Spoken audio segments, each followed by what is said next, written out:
we're going to take an observation that we made when we were studying Hooke's law and figure out how to deal with the work done by any force, not just specifically the spring force. And so the observation that we made when we were dealing with Hooke's law was that if both a force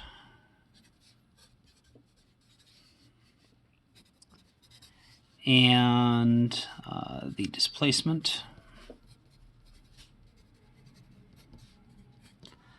of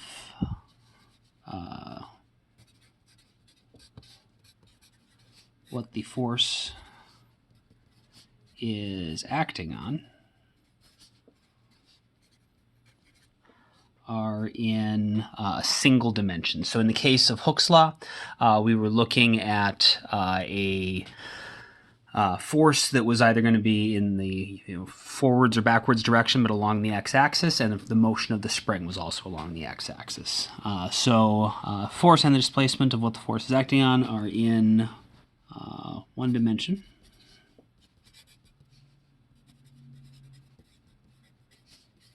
So since we get to define where our axes are, we could just say that they're along the x-axis. So it could be forwards, could be backwards, one could be forwards, one could be backwards, but we're dealing with something where the pushes and pulls are just along the x-axis and the motion of the object is also along the x-axis. In that case, what we observed was that if we made a graph of the force as a function of position, the area of that graph would tell us the amount of work we did, which means that the work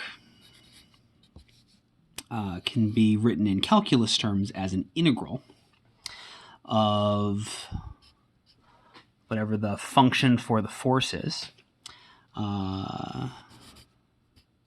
integrated with respect to position, from whatever our initial position is to whatever our final position is. And this equation works as long as this is true, as long as both the force and the motion of the object are constrained to a single dimension, which applies to a lot of situations, such as springs, for example.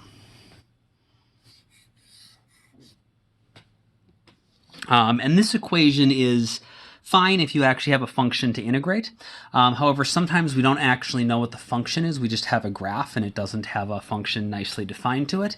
Or even if the graph does have a function that we could assign to it, if you already have the graph, it's often easier to work with the graph than to actually figure out what the function is so that you can do calculus with it. And so if you have the function, you can certainly do this. But if you're given the graph, I'd like to just talk a little bit about how we deal with the graph.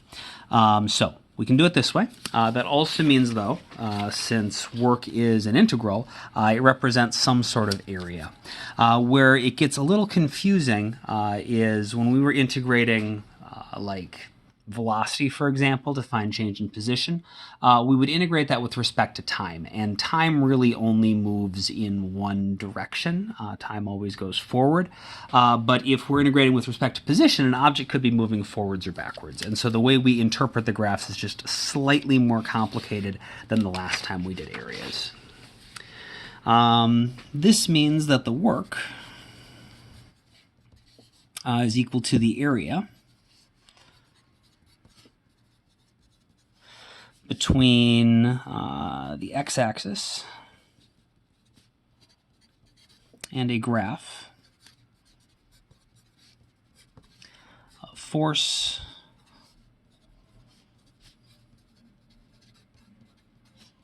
as a function of position. That is both true because that is just in words what an integral is, and also we saw this happen when we were dealing with Hooke's law. So if we look at, we'll look at Hooke's law, just since it's the one we already dealt with. So we got our position, we got our force, and we know force is equal to negative kx, and so we would get a line that looks like this. And so if we are moving, if our object is moving to the right, so if you have, some initial position here and some final position here, Then as we move from here to here, we can just look at our areas.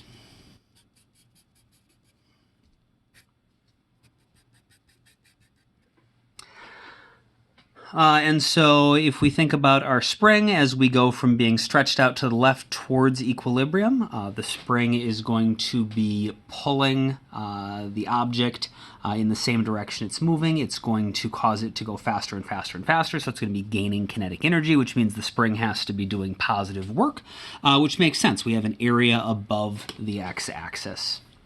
Which corresponds to positive work, just like the last time we did an integral where we integrated velocity to get change in position. If the area was above the x-axis, it was positive. Likewise, if we go from equilibrium out to some position to the right, now as the object moves to the right, the spring is going to slow it down as the spring gets stretched out from equilibrium. So it's going to take kinetic energy away from the object and slow it down, which means that we have negative work, which is where this negative area is coming in.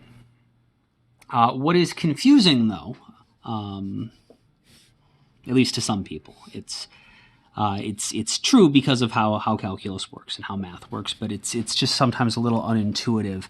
If you have the object moving in the opposite direction, all of the rules are now the opposite. So our spring is symmetrical, and so going from the left to the right, it should look basically the same if we go from the right to the left. So if we go from the right to the left, if our initial position's on the right and our final position is on the left, that means that once again our areas are going to be like this. Okay, but whereas this, was positive work and this was negative work. Now, as we go from the spring being stretched to the right, as the object moves from right to left, the spring is going to be contracting. It's going to make the object go faster and faster and faster, which means it's going to be gaining kinetic energy, which means this has to be positive work.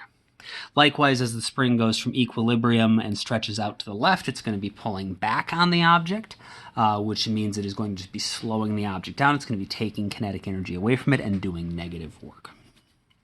And so we see we get the exact opposite rule if you are integrating in the opposite direction, which should be something that you already know from math class, but in case you forgot or never realized that in the first place, just want to make sure we're really clear about how we interpret our graphs. So to write that down, we already know that the work is the area between the x-axis and the graph.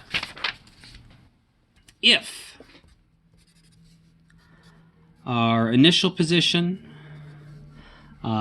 is to the left of our final position, so our object is moving to the right along the x-axis. Then areas above the x-axis are going to be positive work. And below the x-axis, those areas are going to be negative work. But if we're going in the opposite direction, then the rules are the exact opposite. So if our final position if our initial position is to the right of our final position, so if we're moving from the right to the left, then areas above the x-axis are going to be negative work now. And areas below the x-axis